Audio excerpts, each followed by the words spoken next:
বগুড়ায় খুন হওয়া শিশুর দেহের খণ্ডিত অংশের খোঁজে অভিযান চালাচ্ছে ডুবুরিরা। সবশেষ খবর জানাতে আমাদের সঙ্গে সরাসরি যোগ দিচ্ছেন সহকর্মী আব্দুস সালাম বাবু। বাবু, এই হত্যাকাণ্ড নিয়ে পুলিশ সবশেষ কি তথ্য জানিয়েছে এবং উদ্ধার অভিযানের সবশেষ খবর জানাবেন।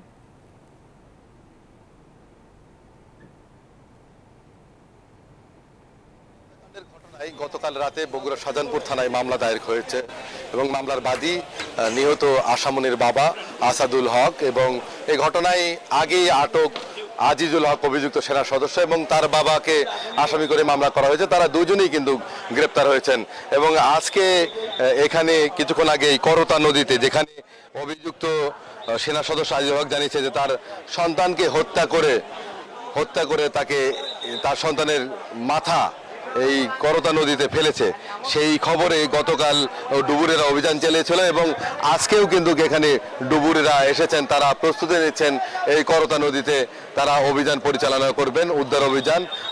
বগুড়ার পুলিশ সুপার সুদীপ কুমার চক্রবর্তীর নেতৃত্বে এখানে পুলিশ কর্মকর্তারা এসেছেন। রাজশাহী থেকে ডুবুরি সদস্যরা এখানে এসেছেন। 3 সদস্যের ডুবুরি টিমের নেতৃত্ব দিচ্ছেন তাদের টিম লিডার মহাতাবুদ্দিন।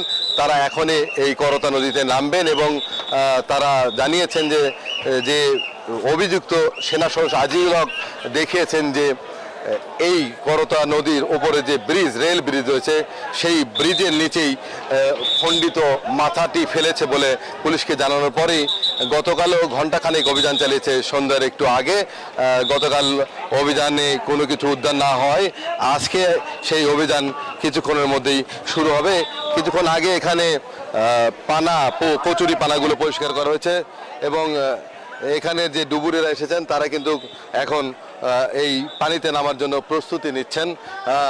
তারা জানিয়েছেন যে যদি এখানে ফেলে থাকে নিশ্চয়ই সেই 11 মাস বয়সী শিশু সন্তানের খণ্ডিত মাথা তারা উদ্ধার করতে পারবেন বলে আমাদেরকে জানিয়েছেন।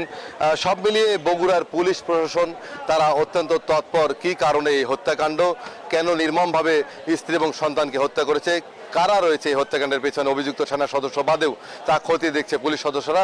এই ছিল বগুড়াতে সর্বশেষ। ফিরে যাবো স্টুডিওতে। বাবু, আপনাকে ধন্যবাদ।